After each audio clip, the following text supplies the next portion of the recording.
নতুন একটা ভিডিওতে তোমাদের সবাইকে স্বাগত। আশা করি সবাই খুব ভালো আছে, আমরা তো বিন্দাস আছি। কারণ আজকে হচ্ছে আমাদের জামাই ষষ্ঠীর পার্ট 2। আজকে হচ্ছে জামাই মেয়ে নিয়ে ষষ্ঠী, তো বিশাল ব্যাপার, ধুমধাম শুরু হয়ে গেছে। তো সেরকম ধুমধাম না, মানে কালকের তুলনায় একটু বেশি স্পেশাল। তো সকালবেলায় তো মানে 3 জামাই 4 জামাই মিলে বাজার টাজার করেছে, সব বাজারে চলে গেছে। আমার হাজব্যান্ড, আমার বোনের বর, আমার মেজদির বর, আমার বড় জামাইবু, 4 জামাই মিলে মানে বাজার টাজার করেছে। কিছু বাজার এসছে, কিছু বাজার আবার গেছে আনতে। আর এখন হচ্ছে আমি ঘুম থেকে তাড়াতাড়ি উঠেছি, কিন্তু এক্ষুনি ফ্রেশ হলাম। এতক্ষণ ধরে টুকটাক টুকটাক সবজি কেটে দেয়া, পেস্ট করে দেয়া, এগুলো করছিলাম। তো এখন হচ্ছে খাবো। কালকে সারাটা দিন লুচি ওইসব খেয়ে না আমার এখন পেটের ভেতর মনে হচ্ছে চুহা দৌড়াচ্ছে, চুহা। তাই কালকের মাছের ঝোল, মানে কি বলে ওটাকে, মুড়ো ঘন্ট সব আছে, গরম গরম ভাত নামানো হয়েছে। এখন আগে পেট ঠেসে খাবো, তারপর বাদবাকি কাজগুলো কমপ্লিট করবো। বাদবাকি কাজ বলতে শুধু বিছানা তোলা, 2 ঘরের বিছানা তোলা, এগুলো। আর তোমাদের সাথে আজকে শেয়ার করব যে হচ্ছে আমি মানে ষষ্ঠীতে মাকে কি দিচ্ছি সেটা তোমার সাথে শেয়ার করবো। হ্যাঁ, সেটা তো তোমার সাথে দেখানো হয়নি। মাকে আমি বেশিরভাগ কি বলতো, শাড়ি জামা কাপড় এগুলো কমই দিই।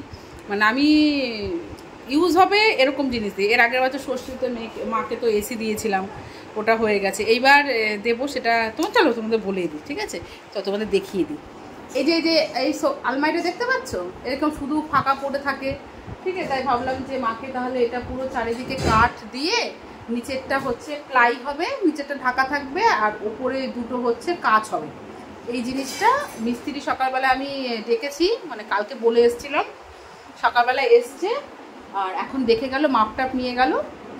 তো এই আলমারিটা আমি মাকে হচ্ছে ঠিক করে দেবো, বুঝতে পেরেছো? এটা হচ্ছে মার বাবার হচ্ছে ষষ্ঠীর গিফট। আমি জামা কাপড় দিই না, জামা কাপড় ধরো দিদি মেজদি এরা দেয়, কত লাগে বলো তো? এমনিতে মা বাড়ির থেকে বেরোয় না, কত আর দরকার? তো এর জন্য আমি দরকারি জিনিসগুলোই দিই। ঠিক আছে, চলো আগে পেটে শান্তি করি। রান্নার মাসিও চলে এসছে, রান্নাবান্নাও শুরু হয়ে গেছে। চলো তোমাদের দেখাই হচ্ছে। এই দেখো, শ্বশুর বাড়ির থেকে লাউ ডাঁটা নিয়ে এসেছিলাম, সেই ডাঁটা একদম সব রকম তরকারি দিয়ে এই তরকারিটা মেজদি রান্না করেছে। বাবা আসবে আড়ত থেকে, খাবে, সকালে কেউ খাবে। দেখো কালকে সব মাছের ঝোল, মুড়ো ঘন্ট সব আছে, এগুলো সব এখন সকালে খাওয়া হবে। আর আজকে স্পেশাল হচ্ছে মাটন, জামাই ষষ্ঠী মাটন। আর নিচে কি আছে দেখি, নল্লি আছে মনে হয়। এটা হচ্ছে চিকেন সাটা হবে, চিকেন আনা হয়েছে। আর এখানে এই দেখো 5 রকমের ভাজা ভাজা, তাও মানে সাজিয়ে দেয়া হবে বলে আমি বললাম যে না থাক। এই আলু ভাজা গোড়াগন্তি, 4 জামায় 4 পিস করে। যা না, তোদের নেই, তোরা পুরো ডাইরেক্ট মাটনে যাবি, মাটন। তো সাজানোর জন্য শুধু এখানে ভাজা ভুজো করা হয়েছে। আর এই যে এখানে হয়েছে ডাল, মুসুরির ডাল, পেঁয়াজ দিয়ে। কালকে টক ডাল করা হয়েছিল, আজকে মুসুরির ডাল। আর মাসি এখানে রান্নাবান্না করছে, মেজদি হেল্প করছে, আমিও কিছুটা বেটে বুটে দিলাম, ওইগুলো পেস্ট করে দিলাম। মাসি রান্না করুক, তারপর তোমার সাথে শেয়ার করবো। কিছুক্ষণ আগে কত বক বক করলাম, কিন্তু ক্যামেরাই অন করতে ভুলে গেছি, আবার করলাম। হ্যাঁ, ভাজা নাকি রাখো রাখো রাখো, ওখানে রাখো। তো জামাইরা সব বাজার করে নিয়ে এসছে। আচ্ছা ঠিক আছে, পোস্ত আছে না আমার ঘরে? পমপ্লেট আবার ইলিশ? কি করবা, একরকম তো দুইটা হয়ে যাবে। তাই পমপ্লেট ইয়ে করো, তন্দুর করতে পারো পমপ্লেট? না, তন্দুর করবে কি করে? হ্যাঁ, যেটা ভালো হবে তোমরা বলো, আমরা খাবার মালিক খাবো। আচ্ছা ঠিক আছে, দেখছি। এনা মাসি কাঠি এনেছে চিকেন সাথে করার জন্য।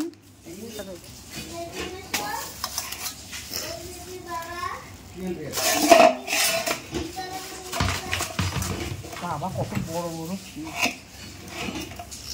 তো এখানে হচ্ছে ইলিশ। পমপ্লেট কি জলে ভিজিয়ে রাখতে হবে? হ্যাঁ, ওইগুলো আইসে আছে স্টোরে মানে। কাটা আছে। তো এই দেখো মাছ ধুতে চলে এসেছি, সকালের খাওয়া দাওয়া কমপ্লিট। এখন মাছ ধুতে আসলাম পেছনের কলে। এই দুটো মাছ মাসিকে একটু ধুয়ে দিই।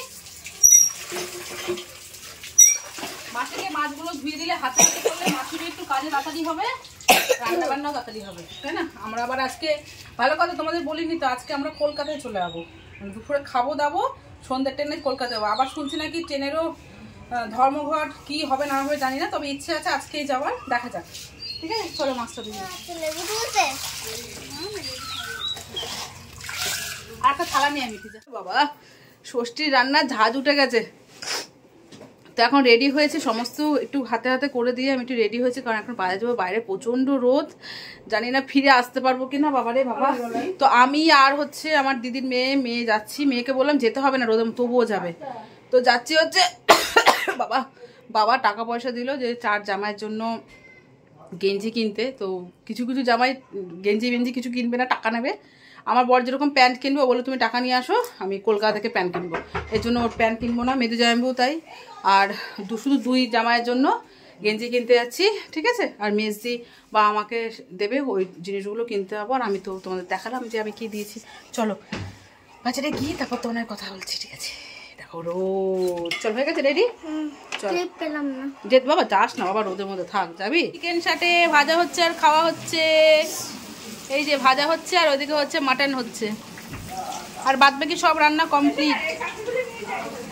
দেখি দেখা বাবা খুলে খুলে দেখা তো কি কি রান্না হয়েছে আমাদের জামাই ষষ্ঠী স্পেশাল। তো এই ইলিশ মাছটা একটু গন্ডগোল হয়ে গেছে, কারণ আমি বলে মাসিকে, মাসি বুঝতে পারিনি, আমি বলে একরকম গেছি, বাজারে চলে গেছি, একটু ঝোল ঝোল হয়ে গেছে। আমি বলেছিলাম আরও মাখা মাখা করতে। সে যাই হোক, এখানে আমরা চাটনি, এটা পমফ্লেট, ইয়ে এদিকে ডাল টাল ভাজা ভুজা আছে।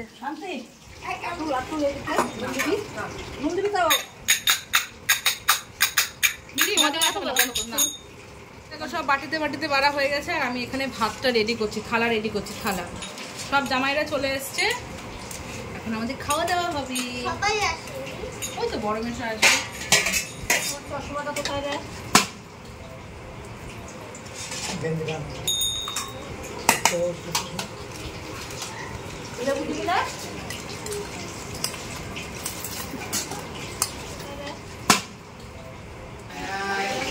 আমি ওদের সাথে বসবো নাকি?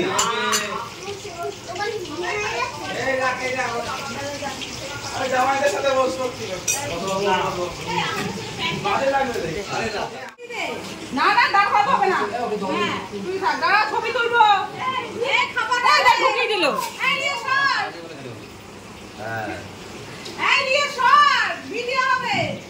ছবি তুলবো কিন্তু 4 জামাই একসাথে। কেউ হাত দেবে না।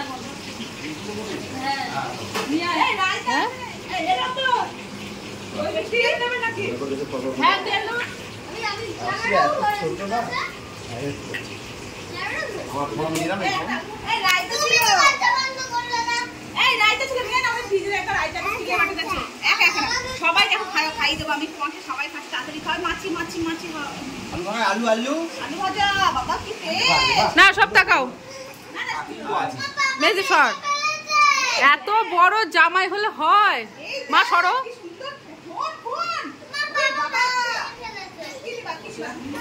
নাও নাও নাও খাও, সব খাওয়া শুরু করো। ও দীপঙ্কর, মাছের তেল নেবে না? ইলিশ মাছের, আর তুই মাছের তেল নেবে না? ও তোরা খাবি নাকি? রিক বসে পড় না সাইডে। গুড আফটারনুন ফ্রেন্ডস, তোমরা তো দেখলে জামাইদের খেতে দিয়ে মানে একটা রীতিমতো যুদ্ধ চলে গেল। তারপর আমরাও খেয়ে নিলাম। বদ্দি এখনো স্কুল থেকে আসেনি, আজকে স্কুল খুলে গেছে। তো খাওয়া দাওয়া করে এত গরম লেগে গেছে, এখন এসি ঘরে সবাই গুতুগুতি করছে। এই দেখো, যে যেরকম পাচ্ছে লাশ পড়ে গেছে। এখানে বাবা শুয়ে আছে, ছেলে মেয়ে, আর আমার হাজব্যান্ড আর আমার মেয়ে চলে গেছে শ্বশুর বাড়িতে। আমি জাস্ট কিছুক্ষণ বসবো, বসে রেডি হয়ে আবার ওই বাড়িতে যাব। আমাদের হচ্ছে 6টার সময় ট্রেন। ওকে, গিয়ে ব্যাগ গোছাতে হবে, ব্যাগটা গোছানো হয়নি, ওই জন্য এখানের বেশি সময় নষ্ট করবো না, ওখানেই যাবো। ব্যাগটা গুছিয়ে অন্তত 5 মিনিট হলেও বসলে আমার একটু শান্তি লাগবে। আর তোমাদের দেখিয়ে দিই, চলো, তোমার তখন দেখানো হয়নি। এই যে দেখতে পাচ্ছি, এই গেঞ্জিটা হচ্ছে আমার বড় জামাইবাবুর, আর এই শার্টটা হচ্ছে বোনের বরের জন্য কেনা হয়েছে। আর আমার হাজব্যান্ড তো বললো প্যান্ট কিনবে, ও টাকা নিয়ে নেবে। আর মেয়েদের জামাইবাবু টাকা নিয়ে নিয়েছে, ও ওখান থেকে পছন্দ মতো কিনে নেবে। আর আমি কি গিফট দেবো সেটা তোমাদের বলে দিয়েছি। বদ্দিও দেবে, বদ্দি স্কুল থেকে আসলে বদ্দি দেবে, সেটা আলাদা ব্যাপার। এই হচ্ছে আমাদের জামাই ষষ্ঠীর শপিং বলো, খাওয়া দাওয়া বলো, মজা বলো, সব কিছু। তো আমাদের প্রথম দিন অতটা ভালো হয় না, একা একা ছাড়া ছাড়া জামাই ষষ্ঠী হয়। পরের দিন আমাদের বেশ ভালো হয়।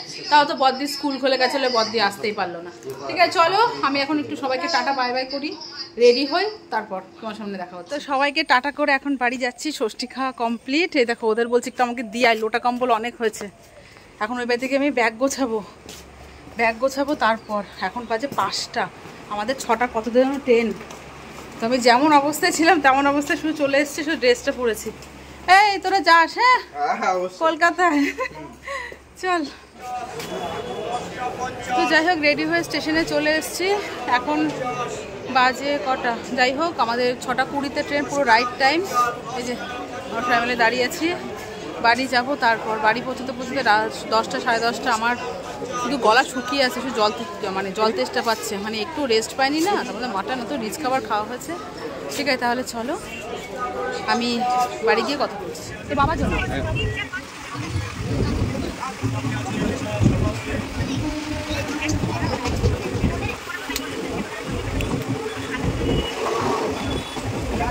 বন্ধুরা বাড়ি চলে এসেছি। এখন বাজে রাত 10টা, অনেক তাড়াতাড়ি এসেছি। আর মানে মনে হচ্ছে যেন শান্তি। অনেক ভালো করে স্নান করলাম, বেশি করে জল দিয়ে, যেন মনে হচ্ছে শান্তি। এর থেকে শান্তি আর জীবনে কিচ্ছু হয় না। তো মেয়ে ওখানেও স্নান করেছে, ও খালি গায়ে আছে, ওগুলোকে দেখাচ্ছি না। আর রাতে কি খাবো তার ব্যবস্থা দুদিন আগেই হয়ে গেছে। সে রূপা আমাকে দুদিন আগেই ফোন করে বলেছে যে কখন আসবে। আমি বলছি রাত 10টা 10:30 বাজবে। তো বলছে ঠিক আছে, এসে আর রান্নাবান্না করতে হবে না, আমাদের যা রান্না হবে তোদের তাই দেবো। আমি আর না করিনি। সত্যি কথা বলতে কি বলতো, কোথা থেকে আসার পর যদি কেউ আলু সেদ্ধ ভাতও দেয় না, মানে সে তখন সেই মুহূর্তে সে ভগবান হয়ে যায়। ব্যাপারটা হচ্ছে সেরকম। তো রূপা খাবার পাঠাবে, দেখা যাক। তারপরে আমরা খাওয়া দাওয়া করে আজকে তাড়াতাড়ি শুয়ে পড়বো। আর ভালো লাগছে না, মানে আজকে সারাটা দিন একটুও আমি বসার সময় পাইনি। বাজারে গেলাম, বাজার থেকে এসে ধরো নাকে মুখে খাওয়া দাওয়া করে সব গুছিয়ে তারপর তো আসলাম। এসে আর তো ব্যাস যেমন তেমন তোমরা দেখলেই। চলো আমি একটু রেস্ট নিই। এখন এই চুড়িগুলো খুলবো ভাবছি, কারণ অনেক দিন হয়ে গেছে পরে। এখন একটু হালকা পাতলা কিছু করি, এগুলো খুলবো। খুলে টুলে যখন রূপা ভাত দিয়ে যাবে তখন তোমার সাথে শেয়ার করবো রূপা কি দিয়ে গেছে। ঠিক আছে চলো। আমাদের রাতের ডিনার কমপ্লিট। রূপা আমাকে যা খাওয়ালো আজকে ষষ্ঠীতে, ওই খেয়েও আমার এটা যেন মনে হচ্ছে অমৃত। কলাইয়ের ডাল, আলু সেদ্ধ, পটল ভাজা, আর আমরা বাড়িতে আজকে ডিম ভেজে নিয়েছি। ব্যাস হেভি খাওয়া। তো আজকে আর কোনো বাসন টাসনগুলো মাজা ধোয়া করলাম না, যা হবে কালকে হবে। বললাম চুড়ি খুলবো, সেটাও আমি খুলতে পারিনি। রূপা চলে এসেছিলো, তারপর খাওয়া দাওয়া করে আচ্ছা না, আজকের দিনটা অন্তত তাড়াতাড়ি শুয়ে পড়ি, যা হবে কাল থেকে শুরু হবে। তো চলো টাটা বাই বাই, ভিডিওটা শেষ করে দিই। সেই শুরু করেছি সকাল থেকে। ঠিক আছে tata bye bye, good night, tata.